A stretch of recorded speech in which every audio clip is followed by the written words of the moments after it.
नमस्कार दोस्तों, स्वागत है आप सब लोगों का आरपीएससी एग्ज़ाम्स यूट्यूब चैनल। दोस्तों आज के वीडियो में डिस्कस करेंगे अधिगम स्थानांतरण को, जो कि रीट की साइकोलॉजी है उसकी यूनिट नंबर 2 का एक टॉपिक है।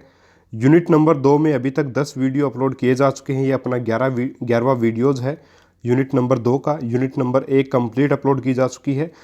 यूनिट नंबर 1 और 2 के जो वीडियोज़ अपन ने अपलोड किए हैं उसकी जो प्लेलिस्ट है रीड साइकोलॉजी के नाम से, उसका लिंक आपको डिस्क्रिप्शन बॉक्स में मिलेगा। आप वहां जा करके उसको देख सकते हो। साथ ही हमारे टेलीग्राम ग्रुप को भी आप ज्वाइन कर सकते हो।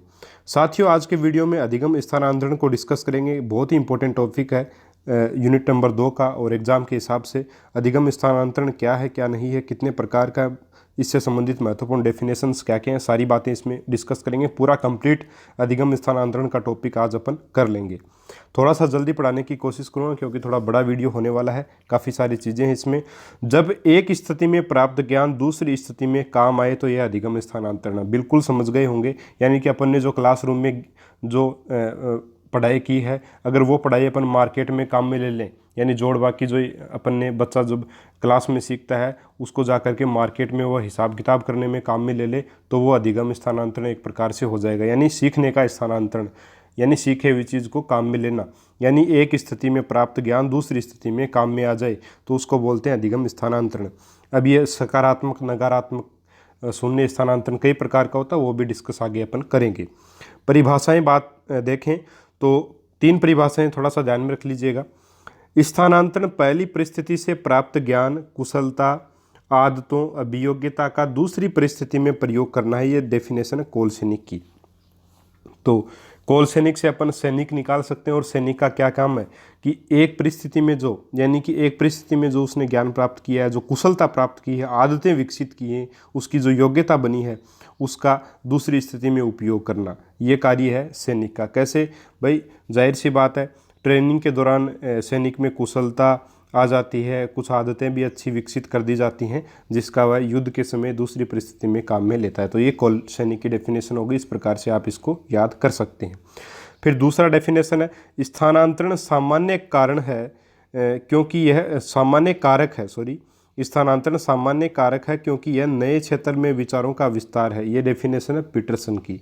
ये भी थोड़ा सा आपको ध्यान में रखना है। तीसरी डेफिनेशन है जब पहले के सीखने का प्रभाव किसी नई अनुक्रिया के निष्पादन का सीखने पर पड़ता है तो सीखने का अंतरण कहलाता है। तो यह जो है वो क्या कहलाता है, सीखने का अंतरण। साथियों अंतरण और स्थानांतरण दोनों एक ही बात है, दोनों एक ही शब्द हैं। ये डेफिनेशन ब्लेयर, जोन्स और सिम्पसन की डेफिनेशन है। तो कोई बहुत ज़्यादा इंपॉर्टेंट नहीं है डेफिनेशन ध्यान में रखने की, थोड़ा सा पता होना चाहिए क्योंकि आ सकती है एक आधी। बाकी डेफिनेशन याद रखने की कोई विशेष आवश्यकता नहीं है, बस थोड़ा ध्यान में रखिएगा कि एक स्थिति में जो प्राप्त ज्ञान है उसका अगर अपन दूसरी स्थिति में प्रयोग कर लेते हैं, या दूसरी स्थिति में अगर वो ज्ञान काम में आ जाए तो वो अधिगम स्थानांतरण कहलाता है। ठीक है प्यारे साथियों, तो ये था अधिगम स्थानांतरण। उम्मीद करता हूँ बिल्कुल आसानी से समझ में आ गया होगा। आगे बात कर लेते हैं अधिगम स्थानांतरण के प्रकारों की। जो सबसे पहला प्रकार है अधिगम स्थानांतरण के, अपन जानते हैं कितने प्रकार होते हैं साथियों, 3 प्रकार होते हैं। पहला प्रकार है सकारात्मक अधिगम स्थानांतरण, दूसरा प्रकार नकारात्मक अधिगम स्थानांतरण, और तीसरा है शून्य अधिगम स्थानांतरण। सकारात्मक अधिगम स्थानांतरण क्या है साथियों? सकारात्मक अधिगम जो स्थानांतरण है ये क्या होता है कि जब पूर्व ज्ञान या अनुभव नए सीखने में सहायता करें तो इसे सकारात्मक अंतरण या स्थानांतरण कहते हैं। देखिए, यानी जो पहले का जो ज्ञान है अपने को, वो अगर कोई नई चीज़ सीखने में अपने को सहायता कर रहा है, मदद कर रहा है, तो वो है सकारात्मक अधिगम स्थानांतरण। जैसे एग्जाम्पल, जो व्यक्ति साइकिल चलाना सीख जाता है वह मोटरसाइकिल चलाना भी आसानी से सीख जाता है, क्योंकि साइकिल चलाना जो उसने सीखा है, जो अधिगम प्राप्त किया है, वो उसको मोटरसाइकिल सीखने में मदद कर रहा है। तो यहाँ पे ये कौन सा अधिगम स्थानांतरण होगा? तो ये सकारात्मक अधिगम स्थानांतरण होगा। उम्मीद करता हूँ समझ गए होंगे आसानी से। तो 3 प्रकार के अधिगम मैंने बताए, सकारात्मक स्थानांतरण, नकारात्मक अधिगम स्थानांतरण और शून्य अधिगम स्थानांतरण। सकारात्मक मैंने बता दिया, यानी कि जो पूर्व ज्ञान है वो मदद करे नए ज्ञान को सीखने में, तो वो सकारात्मक अधिगम स्थानांतरण है। नेक्स्ट अगर अपन बात करें साथियों, तो अपन बात करेंगे सकारात्मक अधिगम स्थानांतरण के प्रकारों की। अब तीन प्रकार तो हो गए अधिगम स्थानांतरण के, लेकिन उसमें भी जो है सकारात्मक अधिगम स्थानांतरण अपन ने जो पढ़ा उसके भी जो है 5 प्रकार होते हैं। पांचों प्रकार कौन से हैं, इन पांचों प्रकारों को अपन साथियों डिस्कस यहाँ पे करने वाले हैं। तो पहला जो प्रकार दिया गया है वो है पार्श्विक अंतरण। कौन सा है? पार्श्विक अंतरण। इसका मतलब क्या है? जब सीखे गए ज्ञान का अंतरण या स्थानांतरण ऐसी परिस्थिति या विषय में होता है जो उसी स्तर का है, जैसे कक्ष में शिक्षक से यह सीखा 6-3 = 3, और बालक घर जाकर फ्रिज में से 6 आम में से 3 आम निकाल कर समझता है कि 3 शेष रह गए। तो यानी कि सेम स्तर का, सेम लेवल का जो है अगर सीखना हो रहा है, ठीक है, तो वो होगा पार्श्वीय सकारात्मक स्थानांतरण। ठीक है, उम्मीद करता हूँ समझ गए होंगे। यानी कि सेम स्तर, साफ बोल रखा, जब सीखे गए ज्ञान का अंतरण ऐसी परिस्थिति में या विषय में होता है जो उसी स्तर का हो या उसी परिस्थिति का हो, ठीक है, उसी स्तर का होना चाहिए। दूसरा है अनुलंब स्थानांतरण। यह सीखे गए कौशल का प्रयोग उच्च स्तर कौशल के सीखने में होता है। जैसे 11वीं 12वीं में जो गणित अपन सीखते हैं उसका प्रयोग अपन बीएससी वाले गणित को करने में करें, तो ये अनुलंब, यानी कि एक प्रकार से अनुलंब का मतलब क्या होगा यहाँ पे, यानी कि कौशल का, जो सीखे गए कौशल का पूर्व ज्ञान का उपयोग उच्च स्तर की शिक्षा के लिए अपन अगर करते हैं तो अनुलंब सकारात्मक अधिगम स्थानांतरण होगा। दोनों समझ गए। तीसरा है अनुक्रमिक अंतरण। ठीक है, यह विषयों को एक क्रम में सीखने के बाद किसी नए विषय या नए कौशल को सीखने में पड़ने वाले प्रभाव को अनुक्रमिक कहा जाता है। इसमें सीखना धनात्मक होता है, जैसे बाकी गुणा सीख कर भाग देना सीखना। यानी कि इसका मतलब क्या है? अनुक्रमिक अंतरण का मतलब यही है कि क्रम में सीखना, जैसे बाकी और गुणा सीखने के बाद अगर अपन भाग सीखें तो आसानी से सीख सकते हैं। तो ये सारी चीज़ें हैं। इसके बाद अगर बात करें साथियों तो नेक्स्ट अपना समस्तर अंतरण। ये क्या है? यह समान स्तरीय कौशल सीखने में है। पार्श्विक व अनुक्रमिक इसी के भाग हैं। तो समान स्तर की बात की जा रही है, तो पार्श्विक में भी समान स्तर की बात की गई थी, ठीक है, और आपके जो अनुक्रमिक है उसमें भी यही बात की गई थी। तो दोनों के दोनों जो है पार्श्विक और अनुक्रमिक, ये दोनों समस्तर के ही प्रकार माने जा सकते हैं। बस थोड़ा सा आपको ध्यान में रखना है। पांचवा है द्विपार्श्विक अंतरण या क्रॉस शिक्षा। ये क्या है? जब शरीर के एक अंग से किए गए कार्य का प्रभाव को दूसरे अंग से भी जो किया जा सके, यानी कि अगर अपन दाएं हाथ से कार्य करते हैं उसी प्रकार का बाएं हाथ से कर दें, तो ये द्विपार्श्विक अंतरण या क्रॉस शिक्षा एक प्रकार से मानी जाती है। तो ये सारी चीज़ें हैं यहाँ पे। अब साथियों मैं आपको यहाँ पे बताना चाहूँगा कि आपको ध्यान में क्या रखना है, ठीक है। एक तो ये याद रखना है कि सकारात्मक अधिगम स्थानांतरण के प्रकारों के नाम कौन से, थोड़े से ध्यान में रख लीजिएगा। दूसरी एक अनुलंब और एक पार्श्विक अंतरण, इन दोनों को ध्यान में रखिएगा, बाकी ज़्यादा इंपॉर्टेंट नहीं है, ठीक है साथियों। नेक्स्ट अगर बात करें तो है नकारात्मक स्थानांतरण। सकारात्मक की बात हो गई, यानी कि पूर्व ज्ञान का प्रयोग अगर नई परिस्थिति में अपन नए सीखने में करें और वो मदद करे अपना पूर्व ज्ञान, तो फिर जो है वो सकारात्मक होगा। और नकारात्मक कब होगा? जाहिर सी बात है, जब पूर्व ज्ञान नए सीखने में नहीं है, नए, जब पूर्व ज्ञान नए सीखने में बाधा उत्पन्न करे तो यह नकारात्मक अधिगम स्थानांतरण होगा।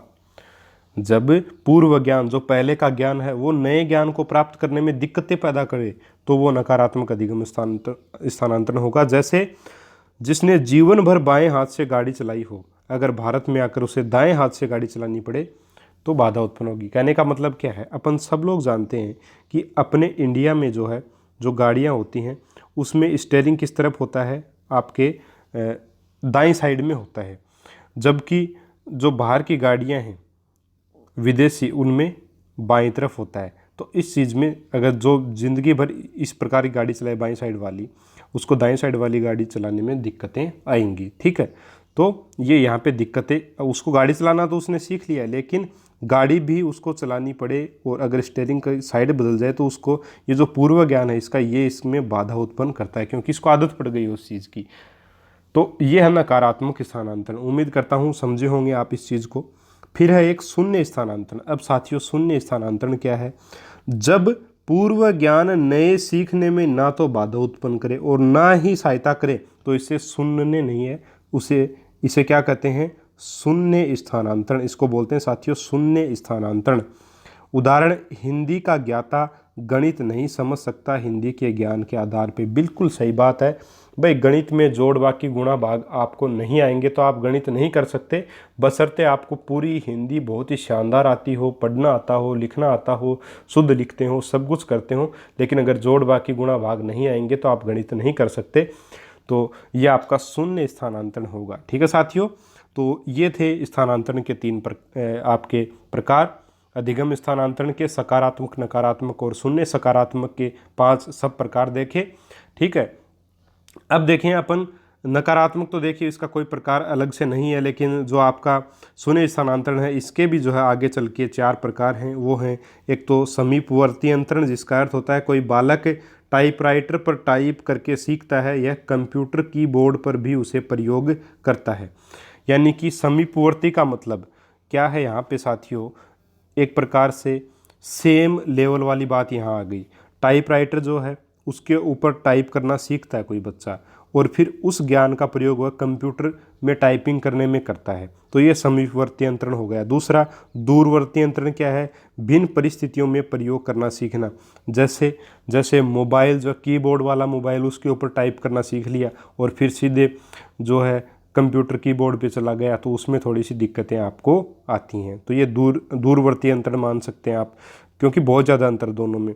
फिर तीसरा निम्न रोड अंतरण, ये क्या है, जब सीखा गया ज्ञान स्वतः अचेतन रूप में दूसरी परिस्थिति में हो जाता है, तो ये निम्न रोड अंतरण कहलाता है। अचेतन रूप से, अचेतन मतलब ऐसा मन जिसमें चीज़ें अपने को आती तो हैं लेकिन वो याद नहीं रहती है, लेकिन और उनका अपन प्रयोग भी नहीं करना चाहते, लेकिन जैसे ही कोई परिस्थिति आती है तो वो जो अचेतन मन में अपना जो अपन ने सीख रखा, जो ज्ञान अपन ने सीख रखा है, जो अचेतन मन में है, वो अपने आप ही वो कार्य हो जाता है, वो अपने आप ही अचेतन मन से बाहर आ जाता है नई परिस्थिति आने पर। तो इस प्रकार का अंतरण है वो निम्न रोड अंतरण कहलाता है। जबकि उच्च रोड अंतरण क्या होता है कि यह स्वतः ना होकर प्रयास करने से चेतन रूप में होता है। यानी कि निम्न रोड अंतरण में तो अपने आप ही जो है चेतन रूप से जो है बाहर आ जाता है, लेकिन उच्च रोड अंतरण में स्वतः बाहर नहीं आकर के अपने को सोचना पड़ता है, प्रयास करना पड़ता है। कई बार बोलते हैं ना कि नाम याद नहीं आ रहा है, दिमाग में तो है लेकिन वैसे याद नहीं आ रहा है, तो कोशिश करनी पड़ती है, तो उच्च रोड अंतरण उसको बोलते हैं अपन। ठीक है, और अपने आप आ जाए परिस्थिति सामने आने पर वो निम्न रोड अंतरण होगा। तो यह शून्य स्थानांतरण अधिगम के प्रकार। थोड़े से इनके नाम ध्यान में रखने, बाकी ज़्यादा इम्पोर्टेंट नहीं है। ज़्यादा जो इम्पोर्टेंट थे पूरे वीडियो में वो यही चीज़ें थी कि अधिगम स्थानांतरण क्या है, तो पूर्व ज्ञान का नई परिस्थिति में अगर प्रयोग कर लेते हैं तो वो अधिगम स्थानांतरण होगा। इसके प्रकार कितने हैं, 3 प्रकार हैं, सकारात्मक, नकारात्मक और शून्य स्थानांतरण। तीनों को मैंने बता दिया क्या है क्या नहीं है, बस यही इंपॉर्टेंट है। आगे देख लेते हैं दोस्तों इसमें क्या अपने को पढ़ना है। अधिगम स्थानांतरण के सिद्धांत भी अपन साथ ही पढ़ लेते हैं। तो अधिगम स्थानांतरण के सिद्धांतों में सबसे पहले जो बात करेंगे अपन, वो बात करेंगे मानसिक शक्तियों के प्रशिक्षण का सिद्धांत, या इसको औपचारिक अनुशासन का सिद्धांत भी बोलते हैं। इस सिद्धांत के अनुसार मस्तिष्क में विभिन्न प्रकार की शक्तियां होती हैं, जैसे तर्क शक्ति, कल्पना शक्ति, विचार, स्मरण शक्ति, निर्णय शक्ति आदि। ये स्वतंत्र रूप से कार्य करती हैं, अतः इन्हें स्वतंत्र रूप से शक्तिशाली बनाया जाता है। यह है मानसिक शक्तियों के प्रशिक्षण का सिद्धांत, जो कि एक अधिगम स्थानांतरण का सिद्धांत है। ठीक है साथियों, थोड़ा सा ध्यान में रखना, ज़्यादा इंपॉर्टेंट ये आपके लिए नहीं है। नेक्स्ट बात करें समान तत्व का सिद्धांत, तो बुद्धि के सिद्धांतों में भी इसको अपन पढ़ेंगे, बाकी यहाँ भी थोड़ा देख लेते हैं। समान तत्व का सिद्धांत दोस्तों काफ़ी इंपॉर्टेंट है, ध्यान में रखना चाहिए आपको। इसके प्रतिपादक जो हैं वो थॉर्नडाइक हैं, और एक विषय दूसरे विषय के अध्ययन में तभी सहायक हो सकता है जब इनमें कुछ तत्व समान हो। समान तत्व का सिद्धांत नाम से स्पष्ट है कि एक विषय का ज्ञान दूसरे विषय में तभी मदद कर सकता है जब दोनों में कुछ चीज़ें क्या हों, कॉमन हों, कुछ तत्व समान हों। जैसे हिंदी और जैसे आपकी संस्कृत है, ये दोनों सीखने में आपस में अपन देखेंगे तो मदद करेंगे आपस में, क्योंकि काफ़ी सारी चीज़ें मिली जुली हैं। लेकिन अगर बात करें हिंदी और गणित की, तो नकारात्मक स्थानांतरण के अंतर्गत ये आएगा, क्योंकि दोनों में कॉमन चीज़ें नहीं है। ठीक है साथियों, तो ये समान तत्व का सिद्धांत जो कि थॉर्नडाइक के द्वारा दिया गया है। डिटेल से इसको अपन पढ़ेंगे, यहाँ नहीं पढ़ेंगे डिटेल से इसको अपन जो बुद्धि के सिद्धांतों में पढ़ेंगे। ठीक है साथियों, उम्मीद करता हूँ इतनी बातें बिल्कुल समझ में आ गई होंगी। नेक्स्ट अपन बात करें सिद्धांत की, तो सामान्यीकरण का सिद्धांत। अब दोस्तों ये अधिगम स्थानांतरण का जो सामान्यीकरण का सिद्धांत है, इसके प्रतिपादक CHZ हैं, जो जड़ ने ये सिद्धांत दिया है। जब, और इस सिद्धांत के अनुसार जब कोई व्यक्ति अपने ज्ञान, कार्य या अनुभव से कोई सामान्य नियम या सिद्धांत निकाल लेता है तो वह दूसरी परिस्थिति में इसका उपयोग आसानी से कर सकता है। सामान्यीकरण का मतलब क्या होता है दोस्तों? सामान्यीकरण का, जनरलाइजेशन इसको इंग्लिश में बोलते हैं, इसका मतलब होता है कोई नियम वगैरह निकाल लेना, सामान्य नियम वगैरह बना लेना ही सामान्यीकरण है एक प्रकार से। तो जब व्यक्ति अपने ज्ञान और कार्य अनुभव के आधार पर कोई सामान्य सा नियम निकाल ले या सिद्धांत निकाल ले और भविष्य में इसी के आधार पर कार्य करे तो वो जो है ये सामान्यीकरण का सिद्धांत जड़ के द्वारा दिया गया। और जैसे अपन जानते हैं कि जो ये बोधायन प्रमेय या पाइथागोरस प्रमेय है, ये जो प्रमेय बनाई गई इसके आधार पे जो कर्ण स्क्वायर बराबर लंब स्क्वायर प्लस आधार स्क्वायर, ये जो प्रमेय थी इसके आधार के ऊपर बाद में ढेर सारे क्वेश्चंस अपन कर पाए थे। लेकिन तो नियम निकालना एक प्रकार से सामान्यीकरण होता है और ये सिद्धांत जड़ के द्वारा दिया गया और अधिगम स्थानांतरण का ये सिद्धांत है। और स्थानांतरण में इसलिए शामिल करते हैं क्योंकि जाहिर सी बात है, जो बोधायन ने जो सूत्र दिया आपका कर्ण स्क्वायर बराबर आधार स्क्वायर प्लस लंब स्क्वायर, ये तो है नहीं कि सिर्फ बोधायन ने इसका उपयोग किया, अपन भी आज तक इसका उपयोग करते आ रहे हैं और आगे भी इसका उपयोग करते रहेंगे। तो ये अधिगम का स्थानांतरण ही तो हो रहा है और एक प्रकार से देखें तो सकारात्मक स्थानांतरण हो रहा है, जाहिर सी बात है। तो यही तो सामान्यीकरण का सिद्धांत। नेक्स्ट है दो तत्व का सिद्धांत, मोस्ट इंपॉर्टेंट है, इसको अपन डिस्कस करेंगे सबसे डिटेल में आपके बुद्धि के सिद्धांतों में। यहाँ थोड़ा सा देख लेते हैं। दो तत्व का सिद्धांत दिया स्पीयरमैन ने, याद कैसे करना है ट्रिक भी बताऊंगा साथियों। दो तत्व है, दो को अपन क्या बोलते हैं? पेयर बोलते हैं, और पेयर से स्पीयरमैन हो जाएगा। तो स्पीयरमैन ने यह सिद्धांत दिया। इसके अनुसार बुद्धि दो प्रकार की होती है, विशिष्ट और सामान्य। ठीक है, आमतौर पर जीवन में सामान्य बुद्धि का ही उपयोग किया जाता है, यानी कि सामान्य बुद्धि का अपन आमतौर पर जीवन में उपयोग करते हैं तथा इसी से स्थानांतरण या अंतरण होता है। विशिष्ट बुद्धि हर व्यक्ति में भिन्न होती है। जी कारक, एस कारक, सारी चीज़ें अपन डिस्कस करेंगे बुद्धि के सिद्धांतों में। यहाँ पे बस इतना ध्यान में रख लीजिएगा कि दो तत्व सिद्धांत स्पीयरमैन के द्वारा दिया गया है और बुद्धि के दो प्रकार विशिष्ट और सामान्य बताए गए हैं। नेक्स्ट अगर अपन बात करें सिद्धांतों में तो आदर्शों का सिद्धांत साथियों बागले के द्वारा दिया गया है। इसको डिटेल से पढ़ने की आवश्यकता नहीं है, बस थोड़ा पता होना चाहिए किसके द्वारा दिया गया। आदर्शों का सिद्धांत बागले के द्वारा दिया है। पूर्णाकार का सिद्धांत अपन जानते हैं गेस्टाल्टवादियों के द्वारा दिया गया है, या सूज द्वारा अंतरण का सिद्धांत भी इसको बोलते हैं। फिर संयोजनवादी सिद्धांत, इसके प्रतिपादक जो वो थॉर्नडाइक हैं, ये भी थोड़ा ध्यान में रख लीजिएगा। अब दोस्तों बताता हूँ मैं आपको कि अधिगम अंतरण या अधिगम स्थानांतरण को कौन कौन से कारक हैं जो प्रभावित करते हैं, ठीक है, डायरेक्ट या इनडायरेक्ट रूप से। तो सीखने वाले की इच्छा, अगर व्यक्ति को सीखने की इच्छा ही नहीं होगी तो किसी प्रकार का अंतरण क्या उसके लिए कार्य करेगा। तो अधिगम स्थानांतरण को सीखने की इच्छा, सीखने वाले की इच्छा जो वो बहुत प्रभावित करती है। बुद्धि व्यक्ति की कैसी है? सामान्य बुद्धि, क्योंकि अंतरण में सामान्य बुद्धि काम में ली जाती है आपके स्पीयरमैन के अकॉर्डिंग। तो सामान्य बुद्धि व्यक्ति की कैसी है वो भी इसमें देखा जाता है, वो भी प्रभावित करती है। फिर सामान्यकरण की योग्यता, क्या व्यक्ति सीख समझ करके जो है सिद्धांत या नियम बना सकता है? नहीं बना सकता तो फिर वो कैसे कर पाएगा? तो ये चीज़ भी जो प्रभावित करती है। समान शिक्षण विधियाँ, प्रत्येक विषय को अपन एक ही तरीके से पढ़ा देते हैं, यानी कि विज्ञान को भी पढ़ के सुना रहे हैं बच्चों को और सामाजिक विज्ञान को भी पढ़ के सुना रहे हैं। तो फिर विज्ञान को अगर ऐसे अपन पढ़ाएंगे तो बच्चे नहीं समझ पाएंगे ढंग से। जब तक अपन उनको प्रयोग करके दिखाएंगे नहीं, उनसे खुद से प्रयोग नहीं करवाएंगे, तब तक वह विज्ञान के प्रति रुचि जागृत उनकी नहीं हो पाएगी, ना ही वो सीख पाएंगे। तो अगर सीख नहीं पाएंगे तो अंतरण नहीं हो पाएगा। ठीक है साथियों। फिर है समान विषय वस्तु। अब दोस्तों प्रत्येक बच्चे का दिमाग जो है अलग अलग स्तर का होता है, जाहिर सी बात है, ठीक है। तो अलग अलग स्तर के बच्चों के लिए भी एक ही पाठ्यक्रम में एक ही विषय वस्तु है, ये कहाँ की बात हुई। तो प्रत्येक व्यक्ति में अलग अलग कौशल होता है, फिर भी उसको एक ही, सब लोग जो डॉक्टर बनने के पीछे पड़ गए तो डॉक्टर ही बनेंगे, टीचर बनने के पीछे पड़ गए तो टीचर ही बनेंगे। तो ऐसा नहीं होना चाहिए, यानी कि समान विषय वस्तु जो वो भी प्रभावित करती है अधिगम स्थानांतरण को। हालांकि ये चीज़ें बोल सकते हैं अपन, लेकिन इसके लिए जो है कार्य जो है वो किया जाना बहुत ज़रूरी है। बदलाव शिक्षा पद्धति में बहुत आवश्यक है, अन्यथा जो बेरोजगारों की संख्या लगातार यूं ही बढ़ती जाएगी।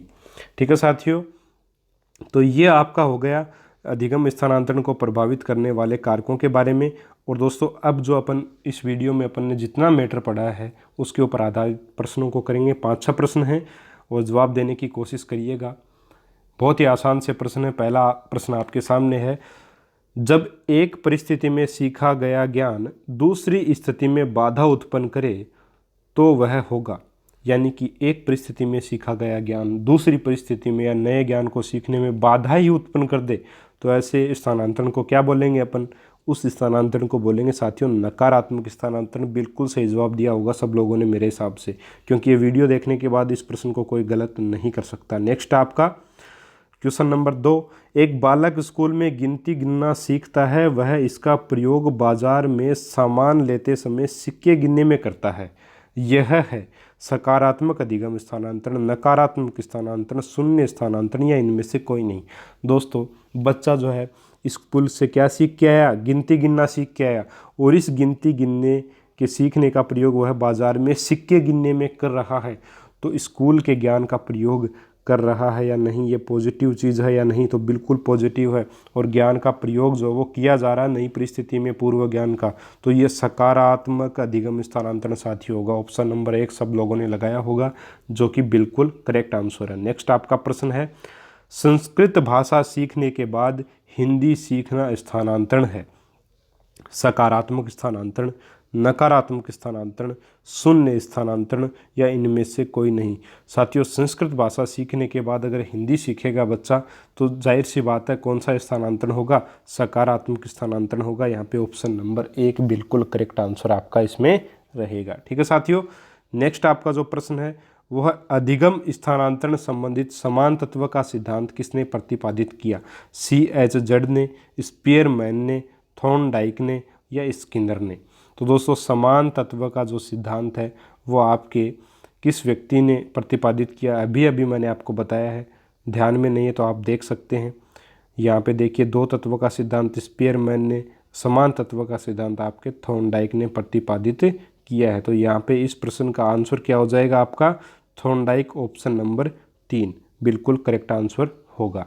C.H. जड ने क्या दिया था? सामान्यीकरण का सिद्धांत दिया था। दो तत्व का सिद्धांत स्पीयरमैन ने दिया था, और स्किनर ने जो अधिगम स्थानांतरण से संबंधित कोई सिद्धांत नहीं दिया था। इन्होंने अधिगम का सिद्धांत दिया था, क्रिया प्रसूत अनुबंधन का सिद्धांत, यानी कि क्रिया को इन्होंने महत्वपूर्ण माना था उसमें।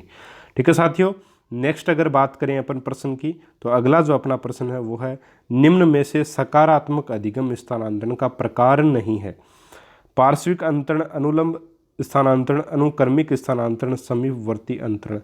प्यारे साथियों, पार्श्वीय अंतरण जो है वो अनुलंब स्थानांतरण और अनुक्रमिक स्थानांतरण, ये तीनों के तीनों आपके सकारात्मक अधिगम स्थानांतरण के ही प्रकार हैं। लेकिन समीपवर्ती अंतरण, जिसमें मैंने बताया था एग्जाम्पल, टाइपराइटर पर टाइपिंग बच्चा करना सीख जाता है और उसका उपयोग वह कंप्यूटर पर टाइपिंग करने में कंप्यूटर पर टाइपिंग करने में उसकी जो है उसका ज्ञान का प्रयोग करता है वो। तो इस अंतरण को अपन बोलते हैं समीपवर्ती अंतरण। ठीक है, किस प्रकार का अंतरण बोलते हैं? समीपवर्ती अंतरण बोलते हैं, क्योंकि लगभग एक जैसे ही होते हैं वो, तो इसलिए इसको समीपवर्ती अंतरण जो वो बोला गया है। और ये शून्य अधिगम स्थानांतरण का ही प्रकार है। शून्य अधिगम स्थानांतरण का जो है ये प्रकार आपका एक प्रकार से हो जाएगा। ठीक है साथियों, तो ऑप्शन नंबर 4 यहाँ पे करेक्ट आंसर रहेगा। उम्मीद करता हूँ 5 में से 5 प्रश्न आपके सही हुए होंगे। और आज के वीडियो में बस इतना ही। आज का वीडियो ज़रूर आपको पसंद आया होगा, और अगर वीडियो पसंद आया तो साथियों चैनल को सब्सक्राइब ज़रूर करें, बेल आइकॉन को प्रेस करें और हमारे वीडियोज़ के नोटिफिकेशन डेली प्राप्त करें। इसी प्रकार के शानदार वीडियोज़ मैं आपके लिए लेकर के आता रहूँगा।